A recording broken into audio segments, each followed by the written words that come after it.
The silence was absolute. Across 3 spiral arms of the galaxy, every advanced civilization had fallen into a deep, unnatural slumber. The Zephyrians with their crystalline cities, the mighty Korvalax Empire with their star forges, the ancient ethereal collective with minds that spanned nebulae, all had succumbed to what the cosmic historians would later call the Great Quiet. It began with whispers in hyperspace, a frequency that touched the quantum consciousness of every sentient species, promising peace, promising rest. One by one, entire civilizations simply stopped. Their fleets hung motionless in space. Their cities became monuments to stillness, their peoples lost in dreamless sleep that felt more real than reality itself. All except one species, the youngest, the loudest, the most stubborn inhabitants of a small blue world on the galaxy's outer rim. Humans.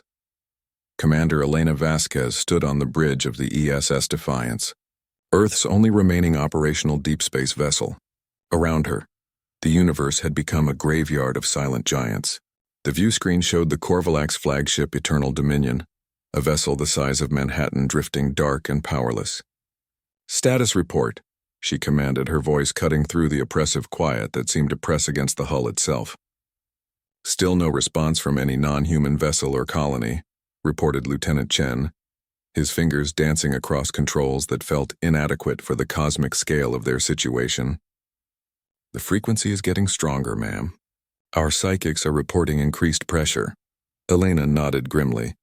Earth's small population of telepaths had been the first to detect the anomaly, a signal that bypassed technology entirely, speaking directly to the evolved consciousness of advanced species.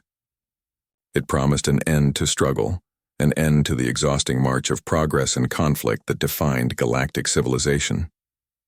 But humans, it seemed, were too primitive to hear it properly, too chaotic, too individually fractured to succumb to a collective dream. "Ma'am," Chen continued, "we're receiving a transmission. It's from the source." The main screen flickered and a presence filled the bridge, not a being, but pure concept given form. Ancient beyond measure, tired beyond description. "Little ones." The voice resonated without sound. "Why do you still struggle?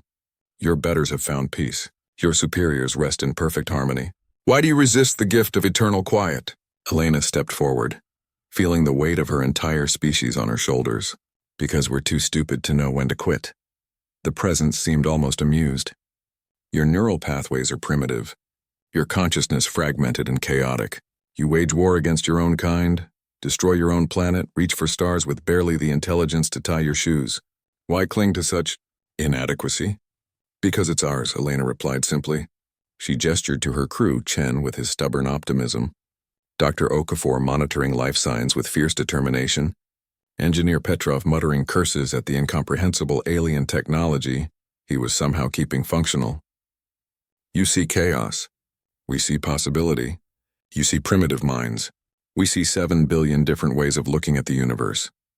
The presence pressed closer, and Elena felt the weight of eons, the exhaustion of civilizations that had grown too wise, too unified, too perfect to continue the messy business of existing.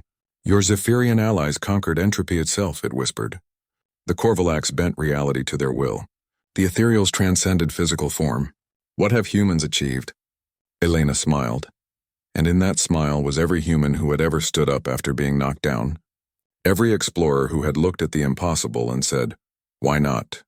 Every dreamer who had reached for something beyond their grasp. "We learned to make coffee in zero gravity," she said. "We figured out how to argue in 12 different languages simultaneously during Galactic Council meetings. We taught the Zephyrians how to tell jokes, showed the Korvalax how to play jazz music, and convinced the ethereals that sometimes the journey matters more than the destination." The presence wavered. "Trivial achievements? Meaningless noise." "Maybe," Elena agreed. "But it's our noise, and we're not ready to be quiet yet." She turned to Chen. "Signal the colonies. All of them. Tell them it's time to wake everyone up." "Ma'am, we don't have the technology to—" "We don't need technology," Elena interrupted. "We have something better.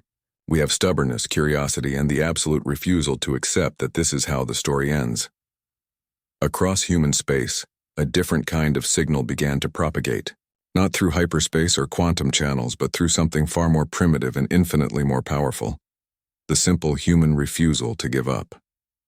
Radio waves carrying music and laughter, data streams filled with arguments and discoveries, communication networks buzzing with the beautiful chaos of 7 billion minds that had never learned to think as one.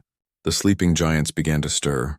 On Zephyria Prime, crystalline structures that had been dark for months began to glow as their inhabitants remembered what it felt like to be curious. In the Korvalak shipyards, engines roared to life as engineers recalled the satisfaction of building something new. Across the ethereal domains, collective consciousness began to fragment back into individual thoughts, each one a small rebellion against the perfect peace. The ancient presence screamed, not in anger but in recognition. It had offered evolution, transcendence, the peace that came with reaching the end of all possible growth. But humans had shown the galaxy something else, that the journey itself, messy and imperfect and gloriously chaotic, was the point. Why? It asked, its voice now barely a whisper. Elena looked out at the stars beginning to sparkle with renewed life and activity. Because someone has to keep making noise in the dark. Someone has to keep asking what's next, and apparently, the universe decided that someone should be us. The silence broke like dawn across the galaxy, and once again, the cosmos rang with the beautiful discord of life refusing to be still. The age of the great quiet was over. The age of questions had begun again, and at its heart, on a small blue world, 7 billion humans continued their ancient tradition of looking at the impossible and asking, but what if we tried anyway?